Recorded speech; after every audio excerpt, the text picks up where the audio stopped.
एक पिता ने अपने बेटे को 100 रुपए दे के बाजार भेजा। बेटा 100 रुपए लेके मैया बाजार गया तो वहां एक मंदारी बंदर को नचा रहा था। मंदारी बंदर को नचा रहा था तो वो वहां नाच देखने में लग गया।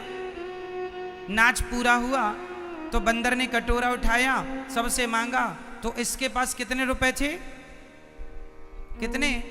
100 रुपए थे। पिता ने दिया था बाजार से ताजे ताजे फल लाने के लिए। इसने 100 रुपए निकाले। वो इतना इंप्रेस हुआ ना बंदर के खेल से कि इसने 100 रुपए बंदर को दे दिया। अब बंदर तो लेके चला गया, मंदारी चला गया। अब इसे याद आई कि मैं 100 रुपए लेके आया था। किस लिए याद आया? अरे पिताजी ने तो बाजार फल के लिए भेजा था। वो दुकान में गया, फल मांगा तो दुकानदार ने कहा भाई पैसे दो। उसने कहा पैसे तो नहीं है। तो दुकानदार ने कहा फिर फल कैसे मिलेंगे, जाओ। वो वापस खाली हाथ अपने पिता के पास आया। पिता ने पूछा बेटा फल ले आए? नहीं पिताजी नहीं लाया। क्यों बेटा? बोले फलों की दुकान तक मैं पहुंचा तो लेट हो गया। चलो कोई बात नहीं, नहीं लाए तो पैसे वापस करो। पिता ने कहा पैसे दो तो बेटे ने कहा पैसे तो खर्च हो गए। कहां खर्च हो गए? बोले मंदारी बंदर को नचा रहा था, अच्छा लगा, वहां खर्च हो गए। पैसे दिए किसके लिए थे? फलों के लिए। खर्च कहां कर दिया? बंदर के नाच में। ये छोटी सी कथा जो आपने समझ ली, अब मैं इसे जीवन की कथा से जोड़ता हूं, समझिएगा। एक पिता ने अपने बेटे को कितने रुपए दिया था? दो जोर से 100 रुपए। वो पिता है परमात्मा और वो बेटा है आप सब, हम सब। 100 रुपए देके भगवान ने हमें भेजा है। 100 रुपए मतलब 100 साल की उम्र। 100 रुपए मतलब 100 साल की उम्र। किसी को 100 साल, किसी को 50 साल, किसी को 80 साल, किसी को 100 रुपए, किसी को 70 रुपए, किसी को 80 रुपए, किसी को 40 रुपए। जितनी आयु है उतने रुपए। आपको भगवान ने कहां भेजा है? बाजार। ये संसारिक बाजार है। ईश्वर ने 100 रुपए देके हमें बाजार भेजा है। किसके लिए? फल लाने के लिए। कौन से फल? अच्छे अच्छे कर्मों का फल। अच्छे अच्छे कर्म करो और अच्छे अच्छे कर्मों का फल त्वदीयं वस्तु गोविंद तुभ्यमेव समर्पयेत्। हे प्रभु, मेरे द्वारा किया गया सारा पुण्य मैं आपके श्री चरणों में समर्पित करती हूं या करता हूं, है ना? तो अच्छे अच्छे कर्मों का फल लाने के लिए भगवान ने हमें संसार में भेजा। लेकिन यहां पर हमने एक मदारी का खेल ही देख लिया। ये मदारी का खेल क्या है? पति पत्नी, गृहस्थी। ये गृहस्थी मदारी का खेल है। बोलो गृहस्थी क्या है कि नहीं? बोलो हाँ या ना। छोटे छोटे बच्चे नाचते हैं, मम्मी बोलती बेटा नाचो, बच्चा नाचता है, हंसी हंसी, माँ बड़ी खुश होती है। फिर बच्चा बोलता माँ आप नाचो तो माँ भी नाचती है। कभी वो आपको नचाए, कभी पति बोलता पत्नी को तुम नाचो आज हम तुम्हारा नाच देखेंगे। कभी पत्नी बोलती है पति से आप नाचो आज हम आपका नाच देखेंगे। तो कभी पत्नी नचाती है, कभी पति नचाता है, कभी बेटा नचाता है, कभी माँ नचाती है। कभी ये बूढ़े बूढ़े लोग नचनियों का नाच देखने जाते हैं। हाँ, नाचने का मुजरा अब तो कम गया, पहले तो खूब मुजरा देखते थे बूढ़े लोग। कुल मिला के एक नाच रहा है, दूसरा नचा रहा है। क्या सही है ये बात? गृहस्थी में पत्नियां कई बार गुस्से में कहती हैं हम सवेरे से शाम तक नाच रही हैं। तो बंदरिया बनी तो नाचोगी ही। पुरुष भी कहता हम सवेरे से शाम तक नाच रहे हैं। तो नाचोगे क्योंकि बंदर हो। तो संसार में हम लोग एक दूसरे के लिए नाच रहे हैं। बोलो हाँ या ना। तो इस नाच में कितने रुपए खर्च हो गए? उसने कितने रुपए दे दिए मंदारी को? कितने मैया? 100। मतलब तुम्हारी पूरी जिंदगी जो भगवान ने अच्छे कर्मों के लिए तुम्हारी जिंदगी दी थी, जो उम्र तुम्हें परमात्मा ने अच्छे कामों के लिए दी थी, वो उम्र वो समय तुमने केवल पति पत्नी पुत्र परिवार की सेवा में लगाई, ना तो आत्म कल्याण में लगाई, ना तो समाज की सेवा में लगाई। वो सारे पैसे, वो सारी उम्र तुमने केवल मेरा मेरा करते करते, मेरा बेटा मेरी पत्नी मेरा परिवार में तुमने 100 रुपये खर्च कर दिए। और जब यहाँ से गए तो परमात्मा ने 100 रुपये का हिसाब मांगा, चल 100 रुपये ला, कहाँ खर्च कर दिया? बोले सारे पैसे पत्नी में ही खर्च हो गए, सब कुछ पत्नी को दे दिया, सब कुछ बेटों को दे दिया। सारी जिंदगी आज आदमी मेहनत करता है, मेहनत कर करके करोड़ों रुपए कमाता है, और करोड़ों कमा के सारी संपत्ति अपने बच्चों को देता है, और बच्चों को दे के मर जाता है। भगवान बोले चलिए बता कि मेरे लिए क्या किया? ना प्रभु, ना तो कभी दान कर पाया, ना पुण्य कर पाया, ना किसी को खिला पाया, ना किसी को सेवा में लगा पाया। कमा कमा के बेटों को इनाम करता गया, करता गया। अब बताओ कि आया किस लिए था और क्या किया? अरे कुछ अपने लिए कर लो मेरी माँ। बेटों को करोड़ों दे दोगी, वो तुम्हारा नहीं है, वो बेटों का हो गया। जो तुमने किसी भूखे को खिलाया होगा, कभी प्यासे को पानी पिलाया होगा कभी, वो धन आपका है, वही पुण्य आपको मिलेगा। इसलिए अपने हाथों से कुछ पुण्य करते चलना, सब कुछ बेटों के लिए ना करते चलना। बेटे तो रख लेंगे करोड़ों, और ये और कहेंगे कि हमारे बाप ने कुछ नहीं दिया, हमारी सास ने तो चम्मच तक नहीं दिया। करोड़ों रखने के बाद बहू कहती है मेरी सास ने चम्मच तक नहीं दिया।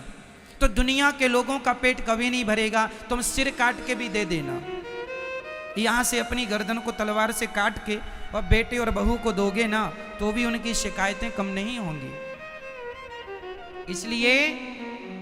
इसलिए कुछ अपने लिए कर लो मेरी माँ। बच्चों के लिए तो बच्चों के हाथ पांव हैं, वो अपने लिए कर लेंगे। कुछ तुम अपने लिए कर लो जो वहां काम आएगा। तुम्हारा किया पुण्य तुम्हारा है, और तुम्हारा किया पाप तुम्हारा है। दो चीजें आपकी हैं, पाप और पुण्य दोनों आपके हैं। धनानि भूमौ पशवश्च गोष्ठे नारी गृहद्वारि जनः श्मशाने देहश्चितायाम परलोक मार्गे धर्मानुगो गच्छति जीव एकः। मनुष्य के द्वारा किया गया पुण्य, किया गया धर्म उसका साथी बनता है। ना बेटा साथी बनेगा, ना पत्नी, पत्नी बेटा परिवार सब यहाँ के साथी हैं। वहाँ का साथी तो केवल हमारा धर्म है, जो पुण्य किया है वो आपका है। इसलिए यहाँ के लिए जो कर लिया अच्छा है और करो। पर इसलिए कहते हैं ना हमारे यहाँ कमाई का 10% दान में लगाना चाहिए, दशांश दान करना चाहिए। कमाई का कितने % दान करना चाहिए? 100 रुपए में 10 रुपए दान करो, परोपकार में लगाओ, सेवा में लगाओ, तब धन की शुद्धि होगी। और ये सबके लिए है। लेकिन आज का आदमी केवल रख रहा है, उसे लगता है मैं बांध के ले जाऊंगा। मैया आपके बाप दादे भी कुछ बांध के ले गए हैं? बोलो मेरी माँ, तो फिर आप लोग कुछ ले जाओगी? है कुछ प्लानिंग? फिर क्यों हाय हाय करके मर रही हो? क्यों 2-2 इंच जमीन के लिए झगड़ा चल रहा है? जब बांध के कुछ नहीं ले जाना तो किस बात का विवाद है? किस बात का मनमुटाव है? किस बात का झगड़ा है? जो ले जाना है वो कौन सा धन जाएगा? पायो जी मैंने राम रतन धन पायो, वो धन तुम्हारे संग जाएगा। वो कमा लो जितना कमा सको, नेकी का, परोपकार का, सेवा का। वरना जो 100 साल की तुम्हारी उम्र है ना मेरी माँ, जब इसका हिसाब ईश्वर मांगेंगे तो दे ना पाओगे। अच्छा बताइए, आपकी जितनी उम्र है, इस उम्र में अभी तक आपने क्या ज्यादा किया है, पुण्य की पाप? बोलो, क्या ज्यादा किया है? मैया बताओ, अपने से बताओ, हमें सुनने की, हम क्या करेंगे जान के। आप अपने से बता लो कि आपने ज्यादा क्या किया है इतनी उम्र में अभी तक, पुण्य किया कि पाप किया?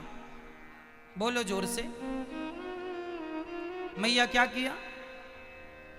आपकी अंतरात्मा कह रही है ना कि आपने पाप ज्यादा कर लिए हैं।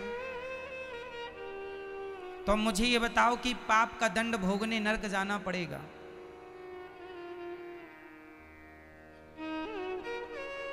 अभी भी आप जान रहे हैं कि ये गलत है, फिर भी आप गलत काम कर रहे हैं, इसका जिम्मेदार कौन है? तो क्यों ऐसा करते हो? मेरी मां हर सांस का, हर श्वास का तुम्हें हिसाब देना है। वहां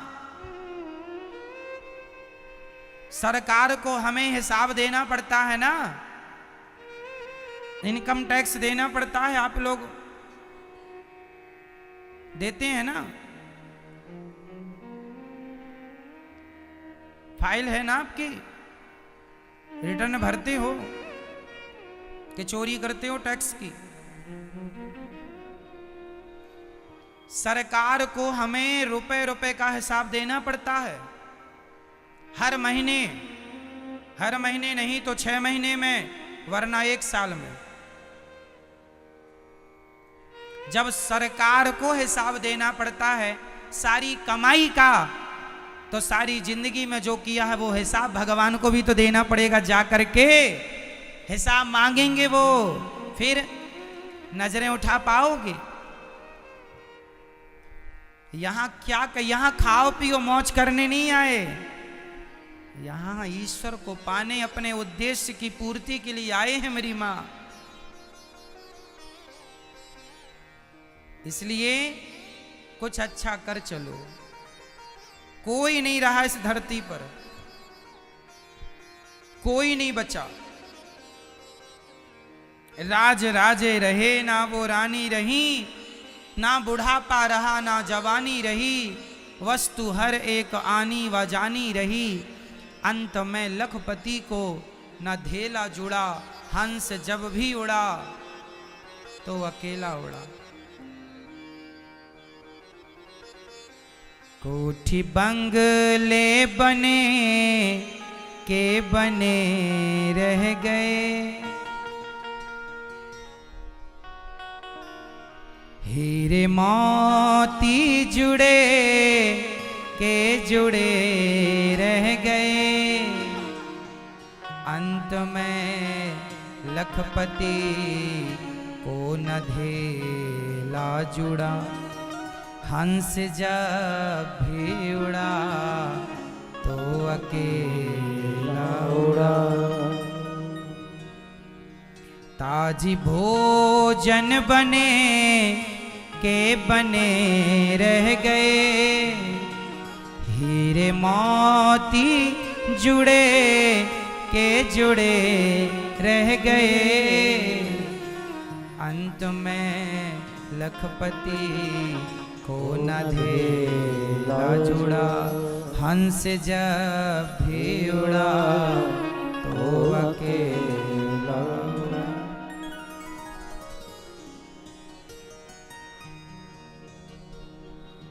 सबको मरना पड़ेगा। हिटलर का नाम कौन कौन जानता है? मैया जानती हो हिटलर को?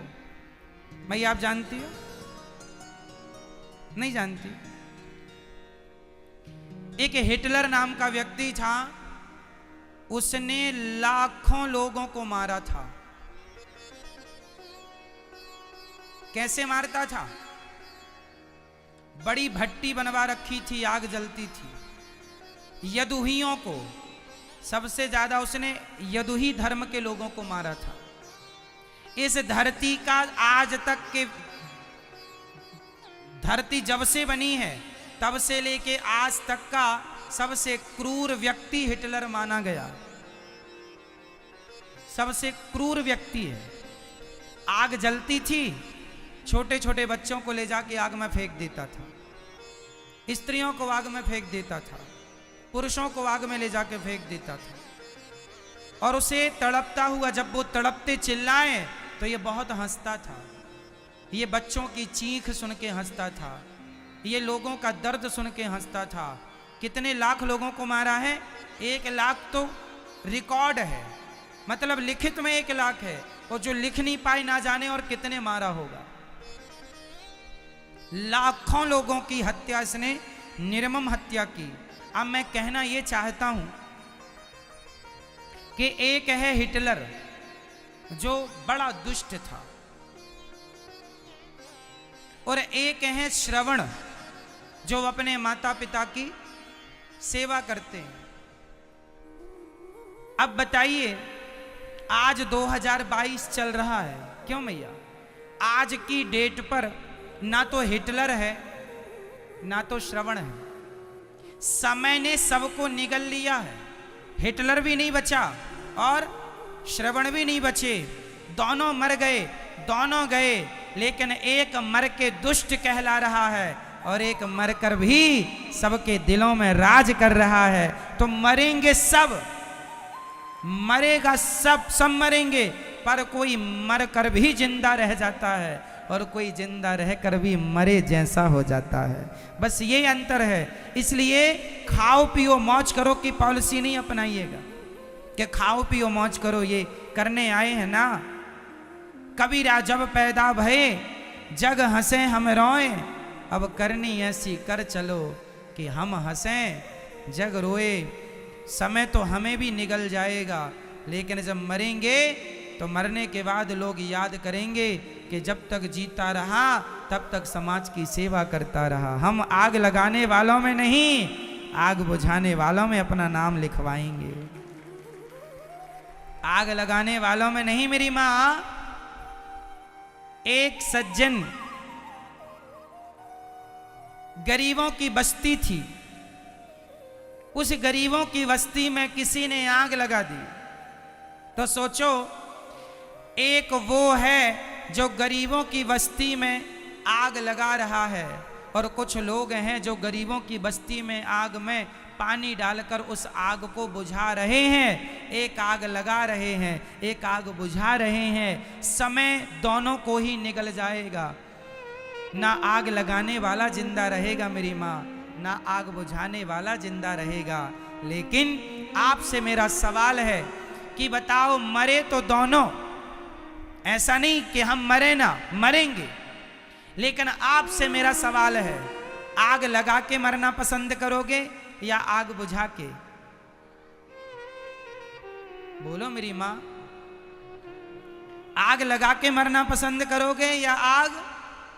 बस मेरी माँ, ना तो लगाने वाला रहा ना बुझाने वाला, दोनों ही नहीं होंगे। पर ईश्वर जब न्याय करेंगे तो आग लगाने वालों के साथ अलग व्यवहार होगा, आग बुझाने वालों के साथ ईश्वर का न्याय अलग होगा। यहां से वहां जाना है हिसाब देने, तो वो जब हिसाब किताब हो तो आप थोड़ा सा, आपके पास बोलने के लिए कुछ रहे कि प्रभु मैंने आग लगाई नहीं, सदा मैंने आग बुझाई। इसलिए आपका परम कर्तव्य है, परम धर्म है कि आप अपनी इंसानियत का परिचय दें और आप एक अच्छे इंसान बन के रहें। तो यहां मैया हम खाओ पियो मौज करने आए हैं या अपना उद्देश्य भगवान को प्राप्त करना, सेवा करना, अच्छे काम करने आए? मैया बताओ मेरी मां। स्वामी विवेकानंद जी भी मर गए, भगवान के धाम को चले गए, और एक शराबी भी शराब पीकर मर जाता है। कितने शराबी मर गए होंगे, कितने मूर्ख मर गए होंगे। उन मूर्खों को आज तक किसने याद किया? पर एक विवेकानंद जी मरकर भी सबके दिलों में जिंदा रह रहे हैं। क्या है ये यही है कि जिसके लिए हम आए हैं वो उद्देश्य यही है कि हम मरकर भी जिंदा रहें। कुछ ऐसा कर जाना मेरी माँ कि कबीरा जब पैदा भये जग हंसे हम रोएं। जब बच्चा पैदा होता है ना तो घर वाले हंसते हैं, अरे बेटा हुआ बेटा हुआ, लेकिन वो बच्चा रोता है, बच्चा रोता है और जगत के लोग हंसते हैं। अब कुछ ऐसा कर जाना कि तुम हंसते हंसते जाओ और दुनिया तुम्हारे लिए रोए, बड़ा भला आदमी चला गया। दुनिया की आंखों में आंसू हो कि ये आदमी चला गया जो देश के लिए जीता था, समाज के लिए जीता था, जिससे लोग सीखते हैं। जिससे प्रेरित होते हैं। सीख लो कुछ। मीराबाई भी चली गई मेरी मां, और मीराबाई के बाद ना जाने कितने करोड़ स्त्रियां मर गई होंगी, लेकिन करोड़ों स्त्रियां भले मर गई हों, पर मीरा का स्थान कौन ले पाया? बस मेरी मां, यही मेरी प्रार्थना है कि आप लोग भी ऐसे वैसे न मर जाना। भगवान से प्रेम करो, जमाना जाने ना जाने, आप स्वयं अपना कल्याण कर लो। भव सागर से पार होने के लिए आप कुछ पुण्य इकट्ठे कर लो, वो काम आएंगे आपके।